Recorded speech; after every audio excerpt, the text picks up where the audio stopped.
Hello everybody, welcome back to the channel, and today we have another Shadowverse Evolved gameplay video for you. This is actually a tournament finals of the same series that I've been uploading. It is me on the bottom of the screen piloting that Kuon deck versus my teammate, George. He is piloting his Dragoncraft deck. I believe, I don't remember who won the die roll here, but I have the Evo points. You can see that little die right there.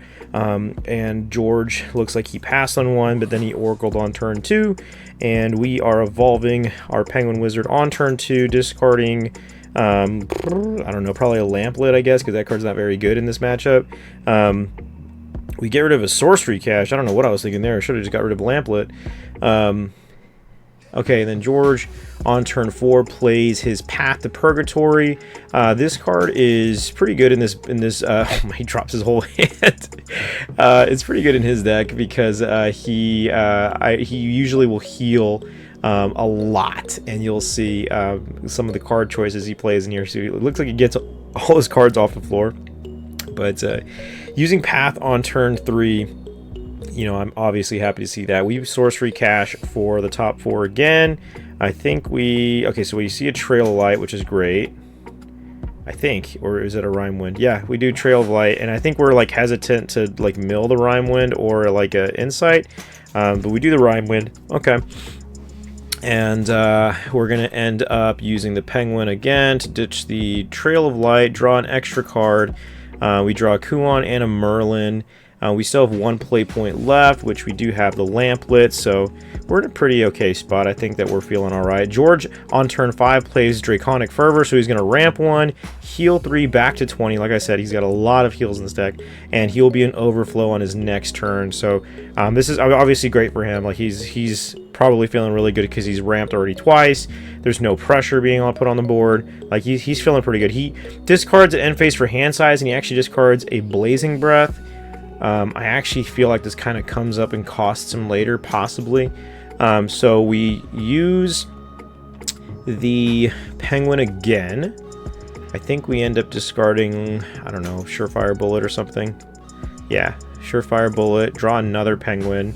I think we actually just start, like, I think we play another Penguin. And we just start like turbo drawing, like turbo discarding, and like just fill up our graveyard because like he's gonna be on turn 7, so it's like it's probably gonna be a big turn for him, you know. So we probably just want to get as much in the grave as possible. Oh, but we're actually at 7, so we can actually play traditional sorcerer, go up to 22, and then we can ward the Paper Shikigami. We still have 2 play points left, and do we pass there? Kind of feel like we probably I think we might play the Penguin here, the other Penguin in our hand, and discard like the Lamplit, because I really don't think the Lamplit is very good in this matchup.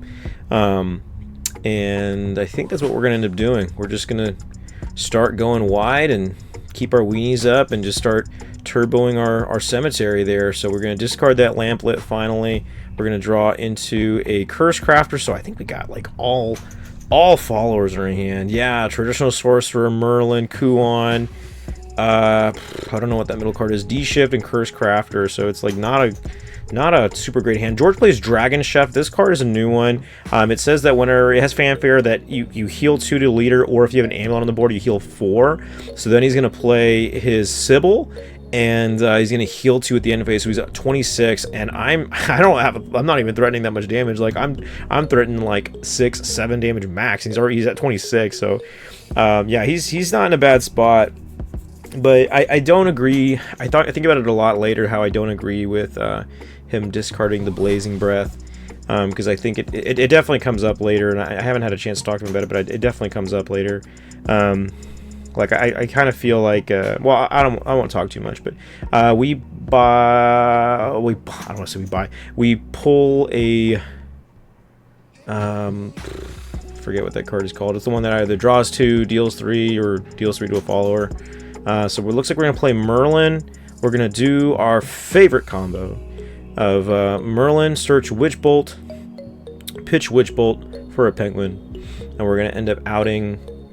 I think, well, you have to out the Sybil, because then if you don't out it, he's going to heal 2 again. So we search the Witch Bolt.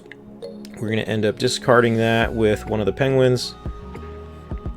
And we're going to, I mean, our cemetery is getting like pretty filled up, which we're happy about. So we draw into another Merlin, which, yeah, I'm never disappointed about seeing that. So we have 3 more play points. So yeah, I think that I mean, we could either Witch Bolt the Sybil, or we can Rhyme Wind it. There's no sense in Rhyme Winding it, though, I think, in my opinion. I think we're just kind of thinking, like, is there a difference in which one we hit? But no, I think you have to hit the Sybil. And I think we're, okay, I guess we're thinking about using a play point here, or like turning the Penguin. No, I think we evolve the Merlin first, see what we draw. So we use an Evo point. I forgot we even had those. We use an Evo point, evolve the Merlin, so that way means we have 2 play points left, or it looks like I'm considering not doing it, which I think we probably shouldn't, because I don't think we have anything. I don't think we have anything that we could use for 2 play points anyway. So we just pay it. Yeah, we just pay it. So we're at 1 play point, copy Witch Bolt, destroy the Sybil, and now we're going to draw a card, and we draw, I think that's another Kuon. And I don't think we have anything to discard at all with the Penguin anyway, besides like the D-Shift, but we're getting kind of low. I think we have a Surefire too, but I think we're kind of thinking about holding the Surefire. So I think we just swing in with the Paper Shikigami and with the Penguin to get George down to 21. But I think we do have a Surefire. Oh, we have the, yeah, I think, okay, yeah, we are going to get rid of Surefire. We're going to draw a card, draw a Conjugation. Yuck. I mean, it's a decent card. Like, we heal 3. You know, I like that card a lot. And then we swing with the Paper Shikigami, and I think we discarded for hand size at the very end. Okay. Okay, not bad. So we're at 11 in the discard. We expect an Israfil, so George goes up to 29. I unfortunately am smooth-brained and reset the life. So George is at 29, I'm at 22, so we're fixing that really quick. Apologize to anybody who has an aneurysm looking at that. So he's going to swing and immediately address our entire board. I'm cleaning up right now. So we're going to draw and discard with the Paper Shikigami. We hit a trail, and then we draw our 3rd Kuon. And yeah, I mean, we have to address the board, but Curse Crafter deals with Israfil very nicely with 0 play points, which George has no play points up.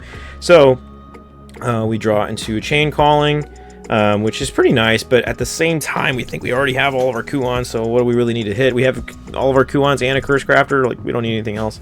So we end up going to Curse Crafter, of course. I believe we just go ahead and send away the Paper Shikigami to deal 4 damage to the Israfil. We're going to draw a card and discard a card. It looks like we're discarding... Okay, so we discard a card. We're going to evolve the Curse Crafter. So after that, we're going to have 2 play points left. We're kind of thinking... I guess I'm thinking right now if we're going to use an Evo point or not, but...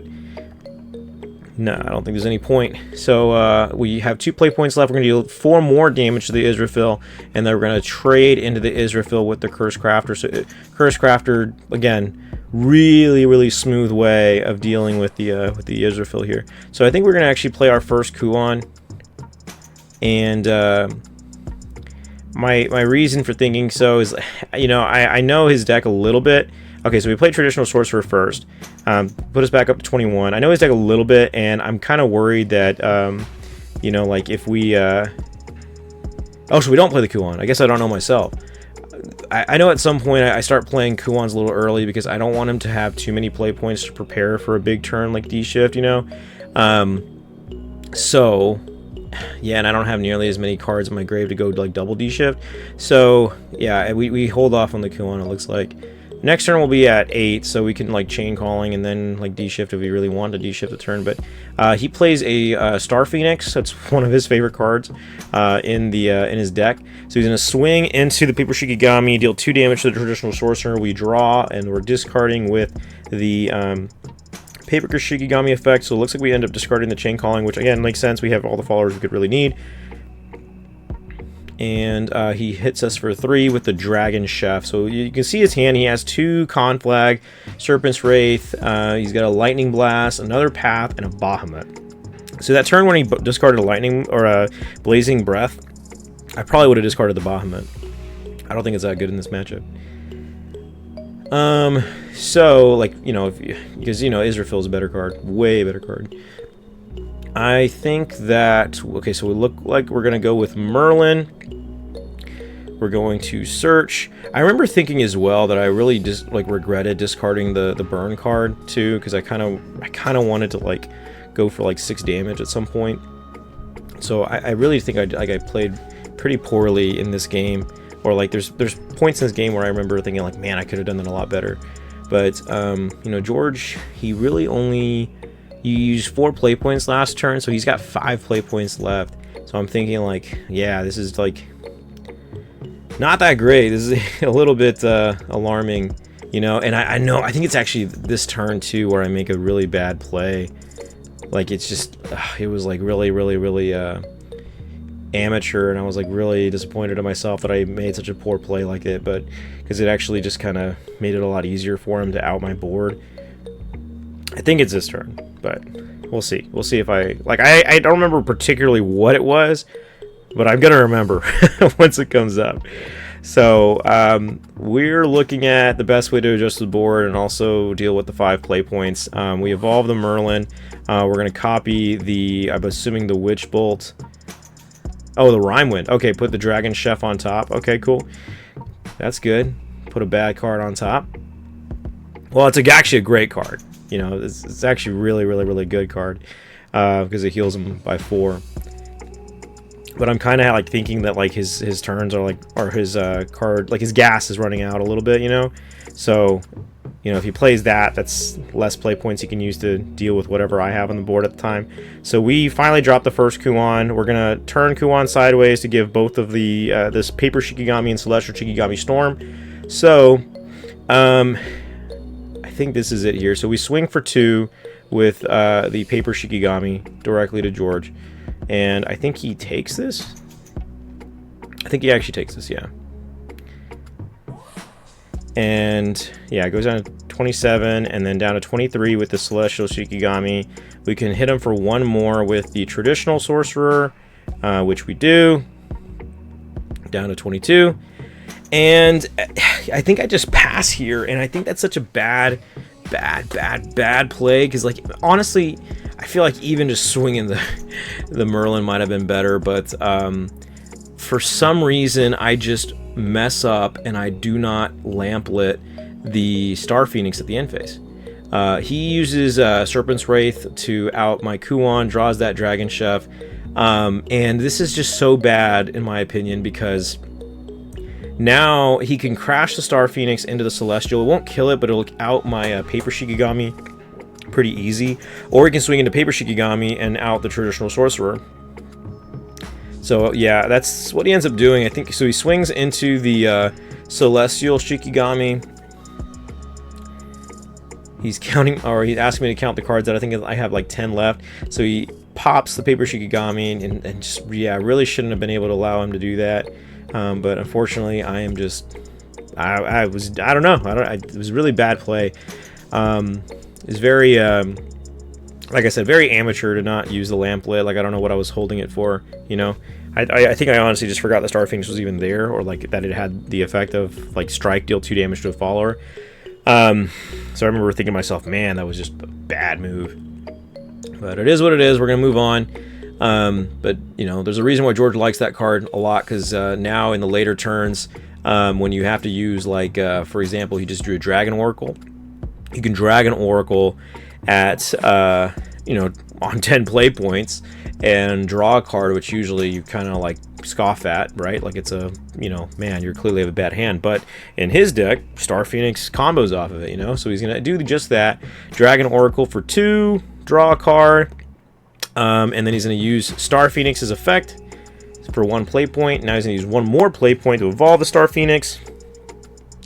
And he is going to swing into the Celestial Shikigami and then out it along with the Traditional Sorcerer. And like, if I had done the other play that, or just like out of the Star Phoenix, most likely he'd resort to having to like conflag the board, which I would have been very fine with.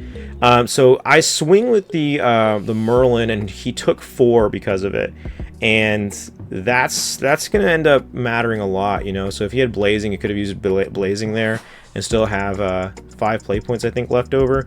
We play Kuon, and I think that, you know, we're anticipating, since he has 5 play points left, we're anticipating that he probably thinks that we're going to go for D shift this turn, but I don't believe that we do. And I think that what I'm counting for is, like, you know, how close am I to going for like a double D shift play, you know? So we're going to finally use another Chain Calling, which is only going to cost us really 1 because we have so many spells in the cemetery. I think we hit like a Merlin here or something. Yeah, that's our last Merlin, which, I mean, at this point, the Merlin is like really good because, you know, like, he's getting lower on life. George was at 29 at one point. Now he's all the way down to 18, so he's losing health fast. So we end up going for the Kuon here, and he has 5 play points up. Like, we can hit him for 4. Yeah, I think we can hit him for 4, but like I consider going for like the second Kuon, but I think that if we do that, that's only like 13 damage.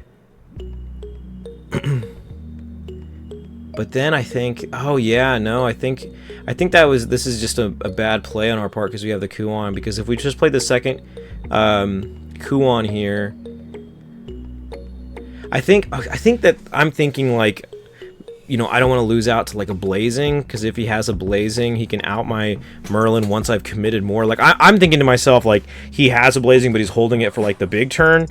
So if I had played the other Kuon and then swung with Celestial, puts him down to 14, and then I D-shift, right? Then I go swing, but then he outs one of the Kuons, and I swing a Celestial, swing with another Kuon, and then swing with Merlin, but then he outs the Blazing, and then I actually don't have game. So I end up, like, I get off by 4, and I already discarded the burn spell. So I'm thinking to myself that, like, yeah, like, I'm actually going to be off. I forget the math, but I think I end up being, like, too scared to commit, because I'm kind of like giving George a lot of credit, like, oh man, he's gonna outplay me. He's holding the Blazing Breath for the big turn to throw me off, and then once I've committed everything, he's gonna, you know, heal me out of the game, right? I think that's that's definitely our third Merlin too. So there's another play where I just make a bad decision, and it's coming up soon. But George on 10 play points again. The card in his hand that you can see on the very far right, that card says that anytime a follower swings, enemy follower swings, they take 2 damage unless, you know, I pay 2 play points to destroy the amulet. So it's a interesting tech that he's playing. I think it's his like sword counter. So he's thinking at the end phase here. I think he's trying to decide between using the Lightning Blast now or just like waiting, I guess. But I don't know. I mean, he has nothing else. He's got a Bahamut Path, Lightning Blast, Conflag, Dragon Chef, and that neutral amulet. So he ends up keeping. Didn't play Lightning Blast. But I guess it's because he can just Conflag right now, and then he could save Lightning Blast for the next turn. So yeah, he just Conflags. Gets rid of the whole board, and yeah, so at some point here I'm gonna make a really bad decision. So we draw a card and we're discarding a card, and at this point I discard a Insight, and that is so bad, because I'm thinking like, oh, I'm not gonna Insight anymore because I'm so low on cards. But I forgot that I was trying to set myself up for double D shift. Like, that's why I'm going with the Kuons early, so I can use my last Kuon to go for a double D shift play. But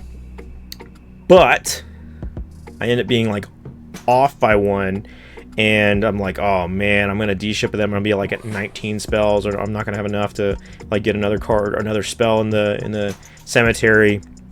So it's it was pretty bad. Like, it's hard for me to explain a little bit right now, watching it, but I just remember I just know that, like, I made a bad choice here in discarding the insight. So we give Celestial Shikigami Storm. So we swing with Celestial Shikigami, put George down to 5. He banishes the Kuon, and then we are going to end up playing the D shift number 1. Yeah, I think it's hitting me right here where I realize, like, damn, I'm gonna be off by 1. I'm actually gonna be off by 1 from D shifting him again, and you know, then he's just gonna heal or out this Celestial Shikigami, and I'm gonna lose. So I'm kind of all but, like, internally admitting defeat, you know, because I just played it so poorly. But I think we, you know, I guess to be fair, you know, we should know that our deck has another insight left in it, and there's only like 3 cards left, so it works out. I play, yeah, if you count, there's actually, I think there's 9 in there. We play insight to draw another card, and we play the final D shift, and we swing for game. So that Celestial Shikigami hit 3 times for the last 12. So yeah, definitely could be played better, but we ended up getting rewarded. So and we drew a Trail of Light. I don't know if you saw, like, the insight drew in a Trail of Light, so we could have drawn the Trail of Light first, played the Trail of Light, then hit the insight and draw insight with insight, and then D shift from there. So it would have worked out, but just could have been better. So anyway, that's gonna be all for the video. I hope you guys enjoyed it. Remember to like, comment, subscribe, and I will see you in the next one. Bye bye.